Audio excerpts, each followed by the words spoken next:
A letterina Natale 2020. Che strano Natale che stanno. Si tu domani, ma che vuoi per regalo? Oh, tutti ti rispondono a libertà. Eh sì, a libertà per camminare per figa e vacariella, senza paura del virus. Sto sfacimbo è diventato pure mutante. O è peggio di un bus. È Natale, sì, ma senza zampugnare, senza un mercato di raffaiolo, capitone, non zumbulea a mano ai pisciaiuole. Sì, tu dici, vabbè, ma insalata in forza e un frittolino di pesce ci stanno. Ma tutto il resto? Come faccio a scrivere a letterine di Natale che stanno? Sì, è vero, può fare l'albero che lampadinella che si appiccina, si stutano.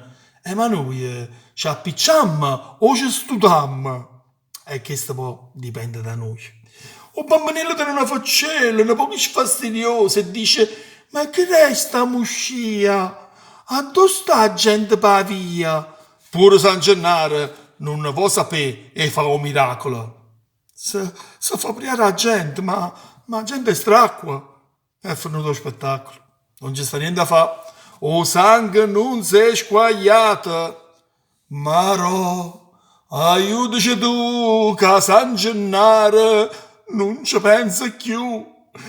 I bicchierelli dentro la chiesa stanno 5 minuti e poi se ne fuggono per evitare l'assembramento.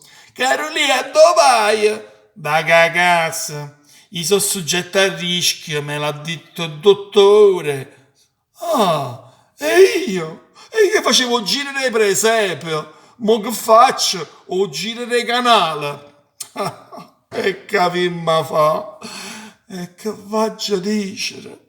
Passate un buon Natale, tanto. A da passare chi stanno.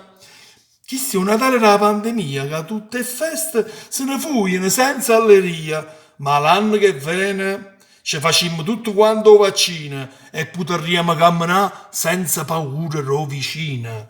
Ma mo stammoci accorti e statevi buoni. Buon Natale a chi sta solo e a chi sta in compagnia, sperando che fornisce subito sta patente e pandemia.